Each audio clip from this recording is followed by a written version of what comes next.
Teacher.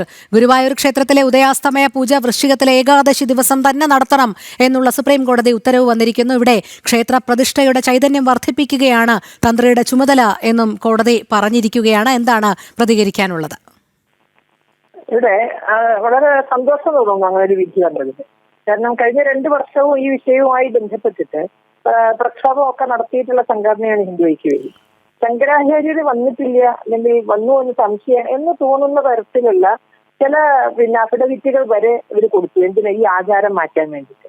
അവരെ സംബന്ധിച്ച് കറവപ്പശുവാണ്, ദേവസ്വം ബോർഡിനെ സംബന്ധിച്ച് കറവപ്പശുവാണ്. നമ്മളവിടെ വേദനിപ്പിക്കുന്ന ഒരു സംഗതി, ദേവസ്വം ബോർഡിന്റെ ഒരു അടിമയെ പോലെ ക്ഷേത്രമൂർത്തിയുടെ പിതൃസ്ഥാനത്ത് നിൽക്കേണ്ട തന്ത്രി അങ്ങനെ പെരുമാറേണ്ടി വന്നതാണോ, അങ്ങനെ പെരുമാറിയതാണോ എന്ന് നമുക്ക് തോന്നത്തക്ക വിധത്തിൽ തന്ത്രിയുടെ തീരുമാനം പോലും നമുക്ക് വേദന ഉണ്ടാക്കുന്ന തീരുമാനമായിപ്പോയി. അല്ല, അങ്ങനെയല്ല പറയേണ്ടിയിരുന്നത്. ഈ പറഞ്ഞ പോലെ ഗുരുവായൂർ ക്ഷേത്രം പോലെ ആചാരങ്ങൾക്ക് ഇത്രയും പ്രാധാന്യമുള്ള മറ്റൊരു ക്ഷേത്രം കൊണ്ടുപോകുന്ന സംശയമാണ്. അപ്പൊ അവിടെ അതിന്റെ പഴമയും അതിന്റെ പാരമ്പര്യത്തെയൊക്കെ ചോദ്യം ചെയ്യുന്ന വിധത്തില് ആളുകളിൽ നിന്ന് വരുമാനം ഉണ്ടാക്കാനും അല്ലെങ്കിൽ കൂടുതൽ ഒരുപാട് നിരക്കുകൾ ചെയ്യാൻ എന്താണ് വഴി എന്ന നിലയിലാണ് ഗുരുവായൂർ ഏകാദശി ദിവസം നടത്തിയിരുന്ന ഉദയാസ്തമന പൂജ തുലാമാസത്തിലേക്ക് മാറ്റുക എന്ന് പറഞ്ഞു.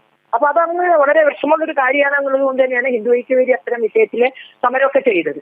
ഇപ്പൊ അതുകൊണ്ട് വളരെ സന്തോഷം തോന്നുന്നു. മാത്രമല്ല, അന്ന് ദേവസ്വം ബോർഡ് ഒരു തരം ധാർഷ്ട്യത്തോടു കൂടിയാണ് അവിടെ പറഞ്ഞത്. ഇപ്പോഴും അതെ, കോടതിക്ക് മുന്നിൽ അവർ കൊടുത്ത സത്യവാങ്മൂലം ഒരു ധാർഷ്ട്യത്തോടെയാണ്. ഞങ്ങൾക്ക് അധികാരമുണ്ട്, ക്ഷേത്രത്തിലെ ആചാരവും അല്ലെങ്കിൽ മറ്റു കാര്യങ്ങളും എന്ത് ചെയ്യണം എന്ന് പറയാനുള്ള അധികാരം ഞങ്ങൾക്കുണ്ട് എന്ന് പറഞ്ഞപ്പോൾ ക്ഷേത്രത്തിൽ ദേവനല്ല പ്രാധാന്യം എന്നുള്ളതായി.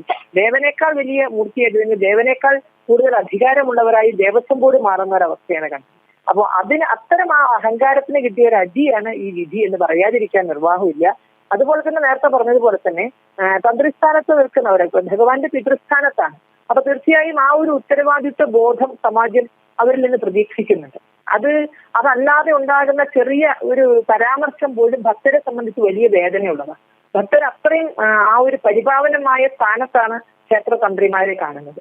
അപ്പോ അവിടെയും കോടതിക്ക് ഒരു നിരീക്ഷണം നടത്തേണ്ടി വന്നു എന്നുള്ളത് അത് നേരിൽ ആവർത്തിക്കാതിരിക്കണം എന്നുള്ളൊരു മോഹമാണ് നമുക്കൊക്കെ പറയാനുള്ളത്. അതെ, വളരെ നന്ദി ടീച്ചർ പ്രതികരിച്ചതിന്.